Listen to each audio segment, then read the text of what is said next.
안녕하세요. 무상보르시입니다. 오늘 토요일인데 어떤가요? 지금 날씨를 기온을 한번 볼까요? 마이너스 8도네요. 오늘도 무지하게 추워서 저는 집콕해서 뭐 리포트나 읽고 그러고 있습니다. 그래서 이제 심심해서 최근에 추세에 관한 책들이 뭐가 나왔나 이렇게 보니까 첫 페이지에는 이제 뭐 그 별다르게 제 그 눈을 끄는 그런 게 없었는데 여기 보니까 레리 하이트의 추세 추종 투자 전략, 투자의 신 뭐 이렇게 그 써놨는데 유명하신 분이죠. 레리 하이트라고 추세 추종으로 이제 뭐 굉장히 성공하신 분입니다. 그런 분이 이제 책을 썼는데 어떤 내용인지 궁금해서 한번 주문을 해봤어요. 이제 오면 한번 읽어봐야겠죠. 그리고 또 이렇게 넘어가니까 어딨냐? 아닌데? 어딨지?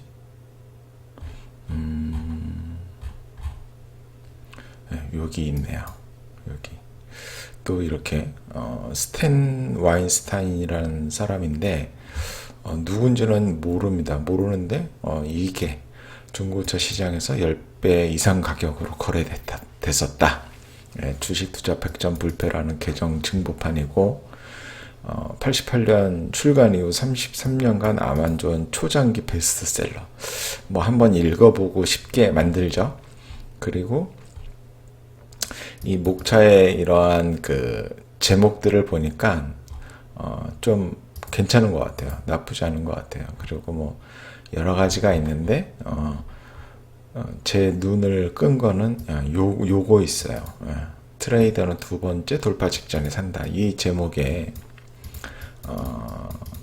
그 끌렸어요. 그리고 여기서 또 돌파해서 사고 풀백에서 또 산다.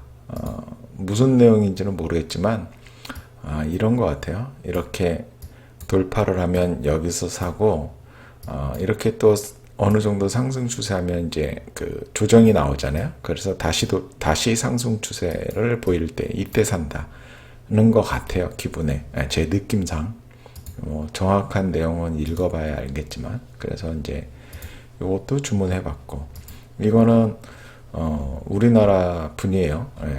또 다른 건 안 보고 이거 출신이라니까 서울대 출신이라니까 그리고 또 이제 모건 체이스 은행 외환딜러 차장 그리고 파리바 은행 자금부 부장 이렇게 경험을 하셨고 또 이런 책들을 좀 기술적 분석으로 관심이 많으신가 봐요 이분이. 그러니까 이런 책을 써왔고 이것도 이제 이거는 그다지 그렇게 목차 제목들이 마음에 들지는 않은데 요거를 한번 요 제목이 또 이 목차의 요 제목이 제 시선을 끌어서 오늘은 과소비했습니다. 책을 3권이나 주문했네요. 뭐 월요일날 올라나 모르겠지만 한번 오면 읽어보도록 하죠. 무슨 내용인지 궁금합니다. 그리고 어느 분이 제 영상을 보시고 이런 댓글을 다셨어요. 현대차 모비스 위아 분산해서 추격 매수하려고 하는데 어떤 전략이 좋을까요? 이걸 저한테 물어보시면 안 되죠. 스스로 그 전략은 가지고 있어야 돼요. 내가 뭐 아무리 이렇게 사라 저렇게 팔아라 얘기해도 그거를 못 받아들이면 아무런 의미가 없습니다. 그래서 자신만의 그 전략을 만들고 나서 물론 이제 소액으로 하면서 만들 수도 있죠. 근데 이분은 그런 분 같진 않아요. 그 금요일 종가로 20-30% 비중을 실었습니다. 워낙 강한 뉴스라 갭을 메우고 갈지 모르겠어요. 나도 모르죠. 어떻게 알아요 이거를. 갭을 메우고 갈지 그냥 갈지. 알 수가 없어요. 알 수가. 왜냐하면 이런 거는 그 갭을 메울지 안 메울지 이건 예측이잖아요. 추세 매매는 예측하지 않아요. 추세 매매는 저 같은 경우는 특히나 예측하지 않아요. 그냥 대응만 해요. 그러니까 내가 원하는 매수 타이밍이 왔어요. 그러면 그냥 사는 거예요. 근데 의미 있는 저가를 깨네요. 그러면 그냥 다 손절해요. 이 종목이 아무리 좋다 그래도 나중에 다시 가도 어쩔 수 없어요. 그거는. 왜냐면 이런 원칙을 안 지키면 진짜 엉망진창이 됩니다. 저도 후회 엄청 하죠. 안 팔았으면 지금 막 100%, 200% 오른 종목들이 수두룩해요. 근데 원칙대로 했으니까 다행인 거예요. 저는 원칙대로 안 했으면 손절이라는 걸 안 하겠죠? 어차피 갈 건데. 그러다가 이제 물리면 답이 안 나옵니다. 그리고 추후 나오는 캔들 보고 전략을 짜고 대응하는 게 맞는데 이제 아시면서도 안 하는 거죠. 그리고 사람이 뭐 다 그렇습니다. 저도 마찬가지고. 그리고 아직 비중을 덜 실었을 때 날아갈까 조바심이 나네요.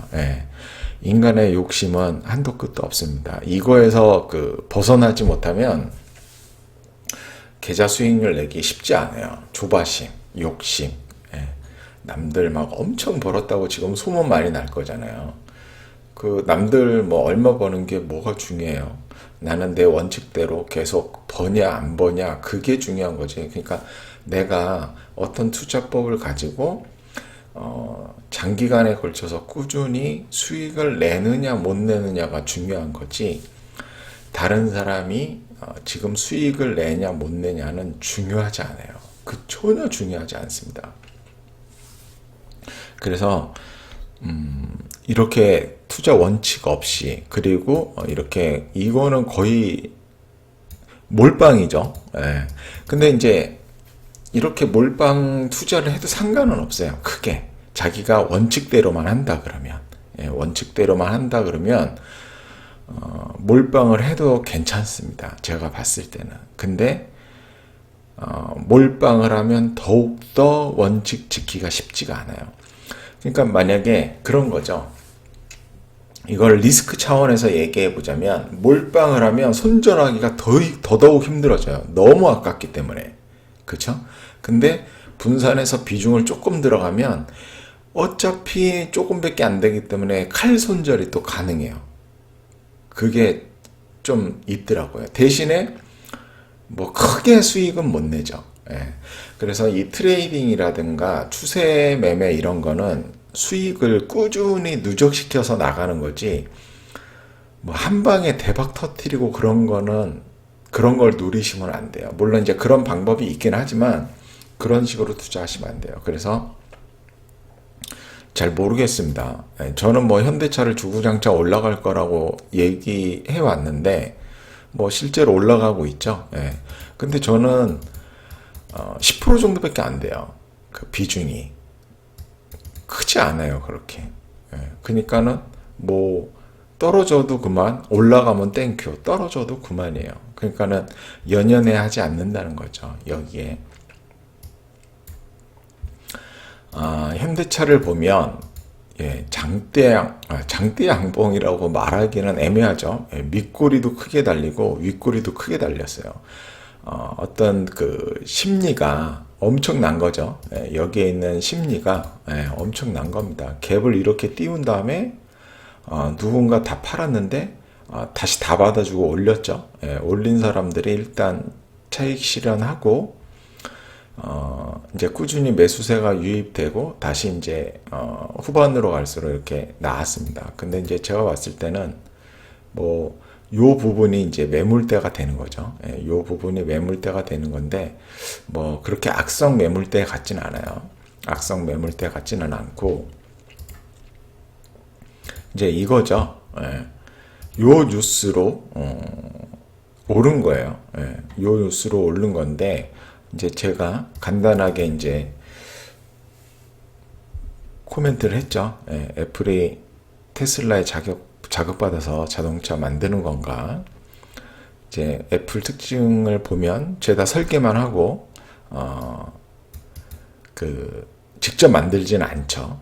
직접 만들지는 않아서 아이폰도 아웃소싱 하고 있기 때문에 뭐 애플이 공장을 세워서 자동차를 직접 만들지는 않을 겁니다. 그러면 전기차도 이제 자율주행 전기차도 아웃소싱을 해야 된다. 그런 거죠. 그러면 누가 좋냐 보니까 현대차가 괜찮죠. 예. 왜냐하면 전기차에 대한 기술력도 가지고 있고, 그리고 국내에 배터리 3사도 있고, 그리고 부품에 대한 공급망 관리, 판매망 관리 이런 게 다 돼 있죠, 현대차가.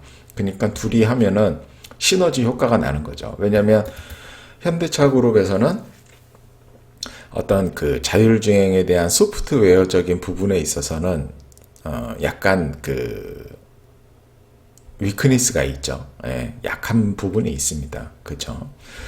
그리고 이제 중요한 거는 27년 출시인데 27년에 출시가 될지 안 될지 모르는 거죠. 모르는 거고, 그리고 이제 출시를 27년도 하려 그러면 4, 5년 전부터 협업을 해서 어떤 차를 만들어낼지 들어가야 됩니다. 예, 그래서 4, 5년 전부터 공급망이 확정이 되겠죠.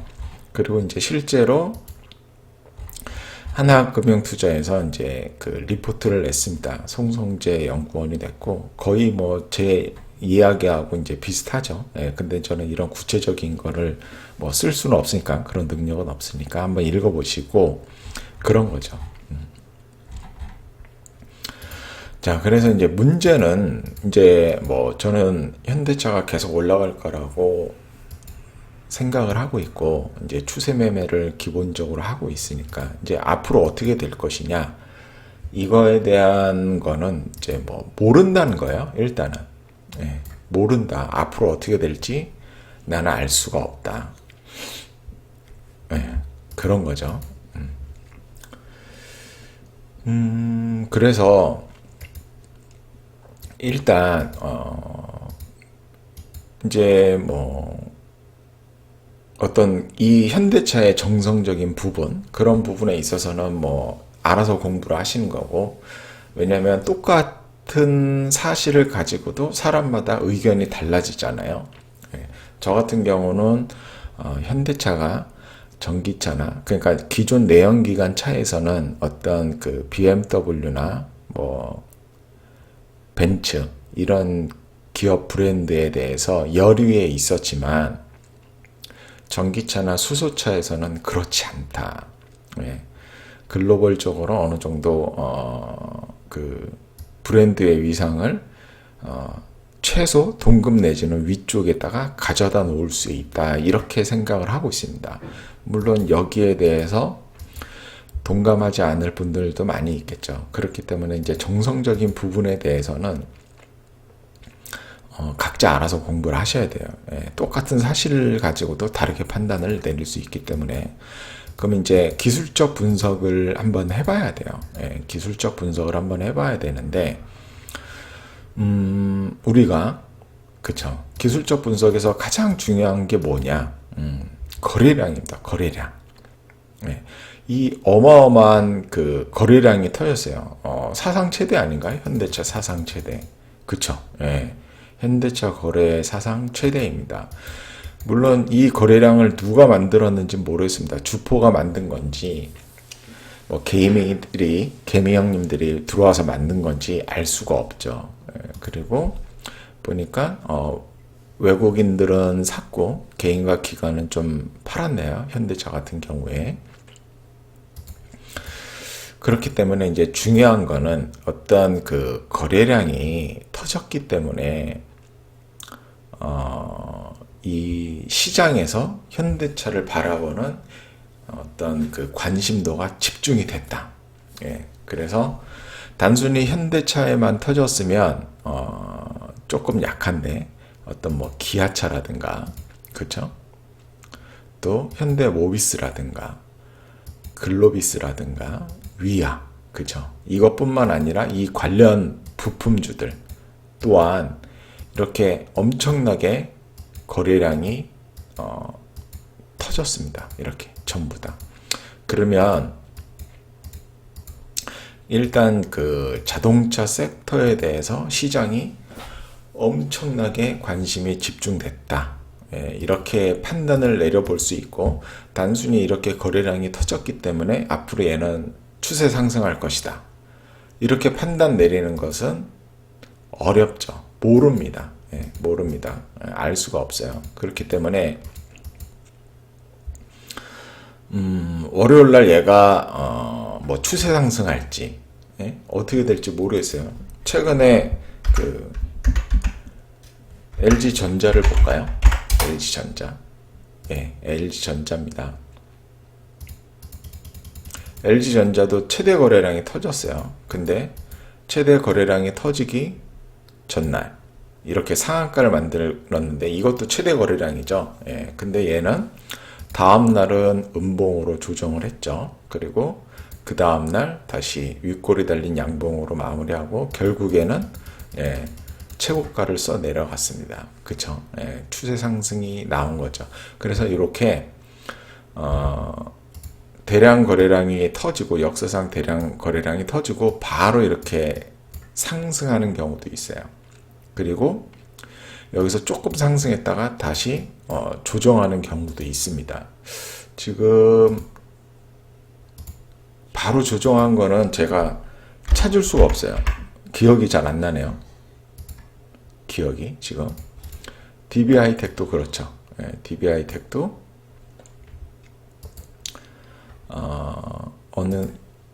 잠깐만요. DB하이텍도 요날 뉴스 나오면서 대량 거래량 터지면서 윗꼬리를 달았어요. 윗꼬리를 달아서 멍청하게 저는 여기서 좀 팔았어요. 팔지 말았어야 되는데 근데 얘도 바로 그냥 거래량 터지면서 상승 추세로 바로 가버렸죠. 바로 가버렸고 이렇게 갈 수도 있어요. 현대차가 이렇게 갈 수도 있고 그리고 거래량이 이렇게 터지고 바로 눌리는 경우도 있습니다. 이제 현대차를 예로 들면 여기서 거래량이 터져서 LG전자나 DB하이텍처럼 이렇게 바로 갈 수도 있고 아니면 조금 상승하다가 이렇게 눌릴 수도 있습니다. 근데 이제 단기적인 기술적 분석을 한다 그러면 얘가 이제 갭 상승을 한 거지만 어차피 이 종가 부분이 여기서부터 다시 할게요. 여기서부터 이렇게 오른 거잖아요. 지금 이렇게 오른 거잖아요. 이게 그냥 하나의 봉으로 볼 수 있잖아요. 그래서 중요한 게 뭐냐면 일단 여기서 저가를 만들었으니까 나중에라도 이 저가를 깨지 않는 게 중요하겠죠. 그리고 그 마지노선은 이 봉이겠죠. 여기서부터 시작된 걸로 볼 수 있으니까 요거 정말 마지노선은 2봉 그쵸? 그러니까 1차, 2차, 3차 마지노선입니다. 이 가격대를 깨고 내려가면 추세 상승은 끝난 거죠. 추세 상승은 끝난 거고 그렇지 않고 이렇게 상승하다가 이렇게 떨어져서 이렇게 반등을 할 수도 있고 아니면 이렇게 상승하다가 이렇게 떨어져서 여기서 반등할 수도 있고 이렇게 상승하다가 이렇게 떨어져서 여기서 반등할 수도 있습니다. 그러면 이제 이 하단까지 요 두 개의 하단까지 내려올라 그러면 시장 자체가 빠져야겠죠. 그렇지 않으면 여기까지 내려올 리는 없습니다. 그래서 제가 봤을 때는 당분간 시장이 그냥 평범하게 흘러간다면 이게 손절 라인으로 됩니다. 굳이 그러니까 이제 주포 형님들이 굳이 올려놨는데 돈 들여서 올려놨는데 이 라인을 깰 이유가 전혀 없다. 그렇게 판단이 되죠. 그래서 저 같은 경우에는 일단은 이 부분에서 매수를 했기 때문에 그냥 계속 보유하고 있는 거죠. 보유하고 있는 거고 앞으로 이 캔들하고 거래량이 어떻게 만들어지냐에 따라서 계속 트레이딩을 할 거예요 아마. 계속 트레이딩을 할 겁니다. 그래서 일단 저는 굉장히 자유롭죠. 비중이 10% 정도 들어가 있는 상태니까 그리고 추가로 트레이딩하고 스윙으로 들어갈 때는 당연히 비중을 10%씩 안 넣겠죠. 거기보다 훨씬 낮은 비중으로 들어서 일부는 익절하면서 나머지는 중요한 저점을 훼손하지 않는다면 계속 보유해서 나갈 겁니다. 예, 그렇죠? 예. 그리고 이제 이 거래량이 바닥 부분에서 터졌으면 훨씬 더 좋겠지만, 물론 이제 뭐 바닥에서 약 한두 배 정도 상승한 거예요. 물론 여기서 하면은 많이 상승했지만 이걸 바닥으로 볼 수는 없고, 한 요 정도 선을 바닥으로 봐야겠죠. 예, 한 12만 원 정도. 예, 이거는 이제 코로나로 인해서 특별히 생긴 거니까 한 12만 원 정도를 바닥으로 본 거면 약 2배 정도 상승한 거잖아요. 100% 상승이니까 크게 상승한 것은 아니다. 크게 상승한 것은 아니고, 아직 차트 보면 고점이 여기 있기 때문에, 그쵸? 크게 상승한 게 아니죠. 기아차도 마찬가지로 고점이 여기 있고 바닥을 한 여기 정도로 볼 수 있겠죠. 그러면 기아차도 한 2배 정도밖에 상승한 가격이 아니라서 뭐 그렇게 위험한 것 같지는 않습니다. 제가 왔을 때는. 제가 봤을 때는 그렇고, 하여튼 이렇게 욕심을 내시면 안 돼요. 욕심을 내시면 안 되는 이유가 뭐냐면, 또 운 좋게 이렇게 현대차에 몰빵을 해서 큰 수익을 만들어낼 수도 있습니다. 근데 이제 중요한 게 뭐냐면, 우리가 경험을 통해서 원칙을 만들고 이거를 지키면서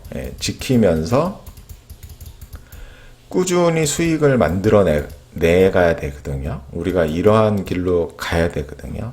근데 이제 저렇게 몰빵하시고 그러면 이 경험에서 배우는 바가 그렇게 크지 않습니다.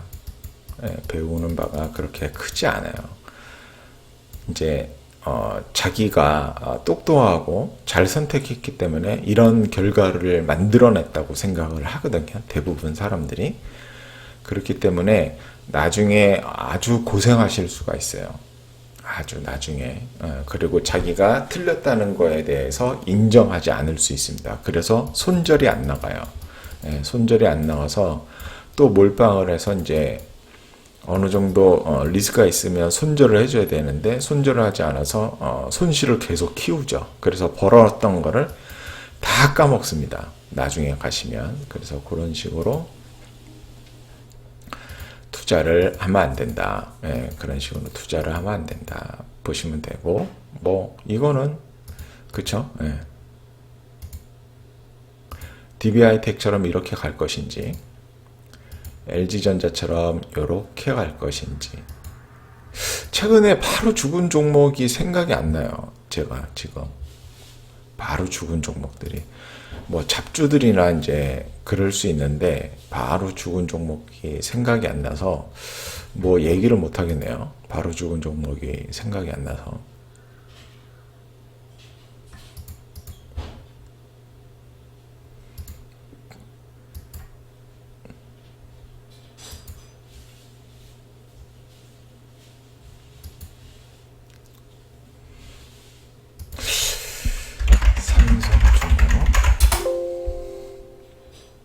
이렇게 볼까요? 이게 좋네요. 보시면 얘도 그쵸? 요날 최대 거래량 터졌죠. 여기서 차트 완전 바닥이고, 여기 부분만 봅시다. 물론 이제 조금 다르긴 하죠. 얘는 이제 역배열이고 뭐 현대차는 역배열이 아니니까. 근데 우리가 이제 조금 이렇게 놓고 봅시다. 이렇게 놓고 보면 그쵸. 물론 이제 역배열이긴 하지만 그냥 단순하게 비교를 하게 되면 여기서 최대 거래량 7천억 터지고 최대 양봉을 만들어냈어요. 그리고 다음날 이렇게 음봉이 떴어요. LG전자도 마찬가지였죠. 물론 이제 LG전자도 정배열이긴 하지만, 그래서 이제 정배열, 역배열이 그게 중요합니다. 이렇게 역배열에서는 이런 리스크가 있어요. 현대차에서는 그러지 않을 것 같은데. 그래서 여기서 샀다 쳐봐요. 그냥 여기 음봉에서도 사고, 다음날 조정하니까 또 샀어. 올라가니까 이제 가는구나. 안 가네. 가는 건가? 뭐지?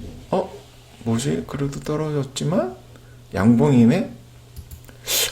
뭐지? 얘 보면 이 저가를 훼손했죠.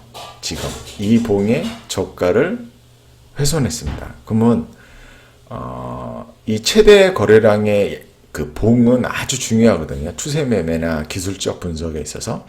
이러면 그냥 빤스런 해야 돼요. 예.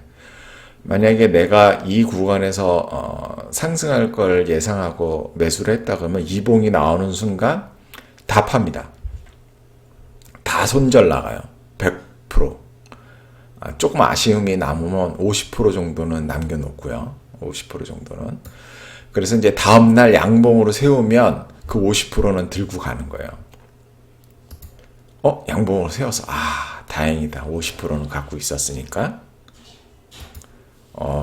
갈라고 준비하는구나. 좋아.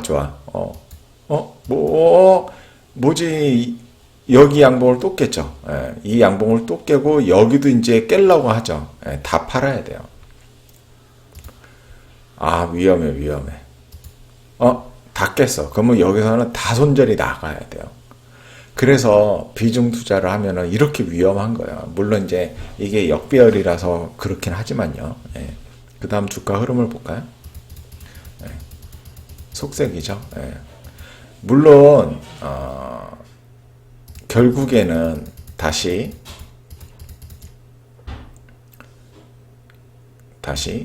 너무 길어지네. 물론 결과론적으로 보면 다시 여기 올라와 있긴 해요. 근데 이제 추세 매매를 이런 식으로 하면 안 돼요. 추세 매매는 이건 결과론적이고 여기까지 보면 뭐 요런 데까지 보면 이게 다시 갈지 안 갈지 어떻게 아냐고. 알 수가 없는 거지. 그쵸? 이거 어떻게 알아 내가. 물론 이제 여기서는 매수가 다시 들어가긴 해야 되는데 아시겠죠? 이게 제가 어떤 얘기를 드리는 건지. 그러니까 뭐냐면 저는 다시 여기서 매수하거든요. 그러니까 비록 여기서 손절을 하고 매수 가격 다시 온 거죠. 손절 가격에 매수가 왔지만 다시 재매수를 하는 거예요. 이게 추세 매매를 하는 방법이에요. 이게 여기가 이 봉이 그 재매수하는 가격입니다. 그렇죠? 이렇게 가죠. 그래서 여기서 손실 봤던 거를 여기서 다시 벌어들이는 거예요. 이게 추세 매매의 매력이자 안전하게 이렇게 꾸준히 수익을 낼 수 있는 방법입니다. 추세 매매. 그렇죠. 삼성중공업이 적당한 어떤 그 모습을 보여주고 있네요. 저도 이제 오스템 임플란트는 팔고 안 갖고 있는데 얘도 추세 상승 중에 있죠. 역배열 중에 이제 정배열로 만들어 놨죠. 그래서 어떨까요? 나중에 이 고점이 지금 몇 프로 안 남았죠. 이 고점을 뚫는 순간 이제 가겠다는 뜻이에요. 그렇게 되면은 이러한 거래량들은 전부 다 매집이다. 그렇게 판단을 내릴 수가 있는 겁니다. 하여튼 지금 엄청난 대세 상승장이에요. 엄청난 대세 상승장입니다. 그쵸? 코스피가 4%를 상승했습니다. 뭐 3,000포인트 뭐 가냐 어쩌냐 그런 얘기 많이 했잖아요. 그런 거 중요하지 않아요. 상승 추세일 때는 그냥 다 갑니다. 다 가는데 자, 근데 이제 중요한 거는 제가 여기서 보는 중요한 거는 뭐냐면 대원칙이 하나 있어요. 대원칙. 오른 건 떨어진다. 대원칙이에요. 오르면 반드시 떨어집니다. 그리고 두 번째, 떨어진 건 반드시 오르지는 않는다. 오르지는 않는다. 예. 않는다. 오르려면 다시 올라가려 그러면 주도주가 돼야겠죠. 그리고 차트에서도 모습을 보여줘야 되고요. 그렇기 때문에 제가 생각하는 추세 매매 대원칙입니다. 대원칙. 그렇기 때문에 지금 코스피가 거의 활과 같은 속도로 올라가고 21선이 따라가고 있습니다. 네. 얘의 운명은 다시 21선 아래로 내려오는 거예요. 21선 계속 올라가고 캔들은 내려올 거예요. 이게 언제인지는 몰라요. 네, 언제인지는 모르기 때문에 항상 준비하고 있어야 됩니다. 항상 준비하고 있어야 된다. 예측을 하자면 요 위에 가서 장대 음봉이 이렇게 나오겠죠. 왜? 차익 실현 매물이 나올 거니까. 거래량이 뿅 터지면서 장대 음봉이 나올 겁니다. 예, 그러면 일단 어느 정도 차익 실현해야겠죠. 같이. 예, 비중을 줄여야 되죠. 물론 장대 음봉 그려놓고 다시 날아갈 수 있어요. 그러면 다시 날아가면 그때 또 아까 삼성중공업처럼 다시 매수하면 되는 거고. 예. 여기서 장대 음봉을 그려주고 거래량 탔으면 단기 하락 추세거든요. 그러면 21선은 올라가고 캔들은 내려갈 거라고요. 그러면서 캔들은 내려가고 21선은 꺾이겠죠. 그렇죠?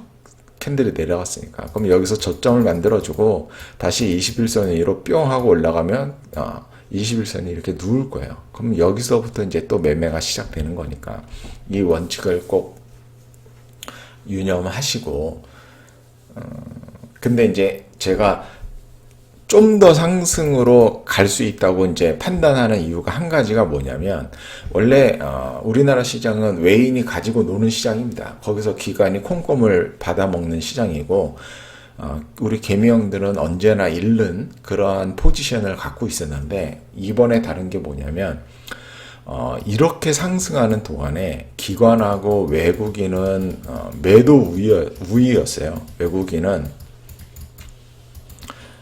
매도 우위였어요. 매도 우위. 이거를 매도 우위였어요. 제가 알기로는 외인은 아닐지도 모르겠는데 하여튼 근데 이 매도 우위였으면 당연히 어떻게 될까요? 지수가 빠졌어야 맞잖아요. 근데 우리 개미 형들이 이거를 다 받아줬어요. 단합된 모습으로 진짜 지금 증권사에서 줄 서서 통장 개설하고 있대요. 그리고 이번에 들어온 개미 형들은 이제 우리나라 교육 수준이 많이 높아졌으니까 옛날에는 진짜 미친 개잡주 이런 거 샀는데 그런 분들은 좀 드문 것 같아요. 그런 분들은.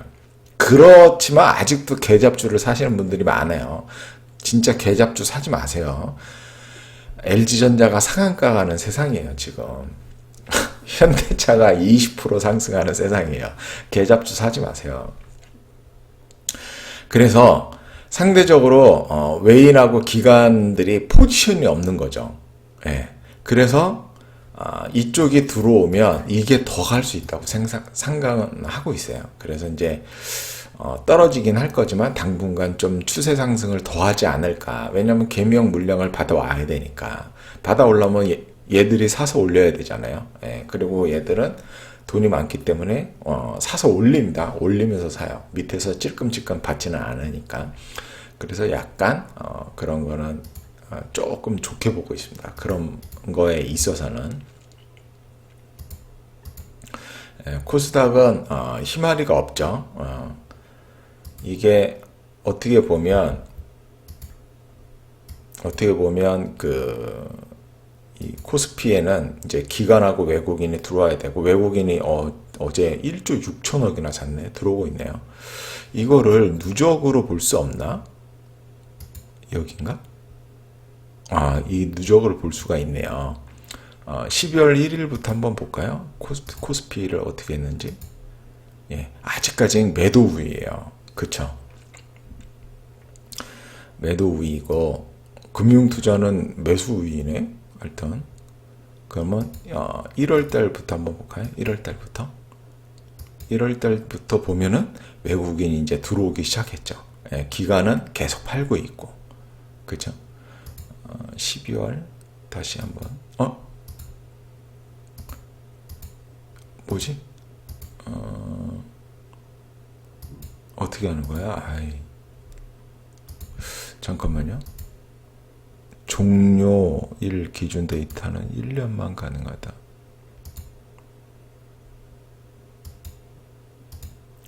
얘를 이제 12월로 바꿔야 되는구나. 예. 왜 그래?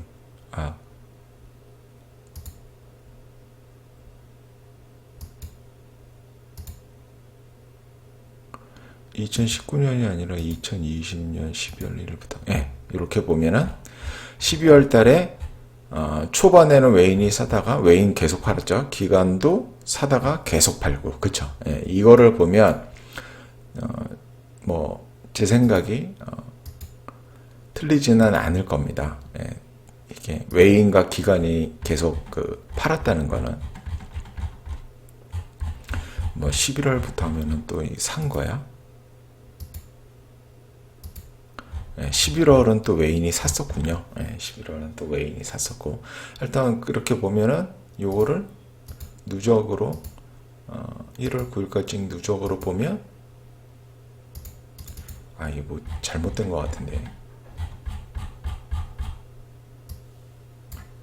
아니 12월에 팔았는데, 그쵸? 이거 제가 잘 모르겠어서 12월부터 하면은 판고로 돼 있는데 어떻게 11월에 많이 사서 그런구나. 팔아서 결국은 이제 들어와야 되는 거죠. 들어와야 되는 거니까 당분간 지수가 훨씬 더 상승할 가능성이 높다. 높지만 추세 매매의 대원칙, 오른 거는 반드시 떨어진다. 이거를 유념하고 계셔야 됩니다. 오늘도 뭐 이것저것 얘기해서 하여튼 내용이 도움이 되셨으면 좋겠네요. 주말 잘 쉬시고 투자 전략을 어떻게 할지 그런 것도 한번 잘 생각을 해보셔갖고 올 한 해 좀 만족스러운 그런 수익을 낼 수 있도록 공부 열심히 하세요. 감사합니다.